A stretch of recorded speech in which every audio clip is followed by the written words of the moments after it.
မင်္ဂလာပါတိုင်းတော့မနေ့ကလည်းပြပေးတင်ထားတာမင်းတို့ကိုယ့်ရဲ့ပစ္စည်းကဖွင့်လိုက်တာနဲ့ဟိုတခါလီးပြီးတော့မင်းတို့အပေါ်တက်တာနေနေတဲ့တွင်ဒီနေ့တစ်ချက်လောက်လုပ်ကြည့်အနည်းငယ်လေးပြမယ်ချက်ဒီလိုနေနေငါတို့ဝင်တို့အားနေလိုက်အနေပြီးပါရဲ့အကမ်းလိုလေးရေးလိုက်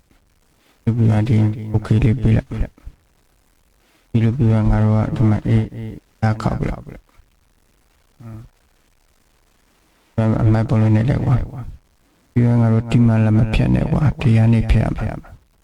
ဒီကနေဖြတ်ရင်တော့မိနေမှာရှိတာအကုန်လုံးပြောက်သွားလိုက်ဒီကဖြတ်ရင်တော့မိနေမှာရှိတာတခုမှမပြောက်အမေမင်းတုံးတာနဲ့ပစ္စည်းတွေပဲပြောက်မှာမင်းတခုခုဖွင့်လာတာတို့ဘာတို့တို့အဲ့ဒါတွေပဲပြတ်မှာဒီပြောသူနဲ့မင်းတင်နဲ့ဒီမင်းတို့ဘာတို့အကုန်လုံးပြတ်တော့ကွာဒီနေရာပဲငါတို့ဖြတ်ပြရမှာလူမျိုးလေးနေပြလိုက်ဒီကဒီကနေဒီလိုလေးနေပြလိုက်အဲ့ဒါဆိုပြီးပါပြီ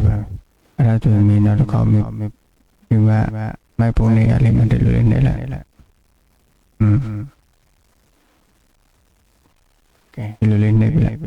အဲ့ဒါပြီးပါပြီမင်းတော့တစ်ခေါက်မင်းဝင်တော့မင်းပြီးတော့ပြန်ဖွင့်ကြည့်လိုက်မင်းဝင်တော့တက်တာကြာနေတယ်ဆိုရင်အဲ့လိုမျိုးနီးလေးလောက်လိုက်ချက်ချင်းပါဝါတက်တာမြန်နေကွာပြောငါတို့တုံးလာတယ်တနေ့တာတုံးလာတဲ့ပစ္စည်းတွေအကုန်လုံးတခါတည်းရှင်းလင်းပြီးတဲ့တော့ဝင်တော့တက်လိုက်မြန်နေအောင်ပဲဝင်တော့လေးနေဆိုအဲ့ဒီလေးနဲ့လောက်ကြည့်ပါ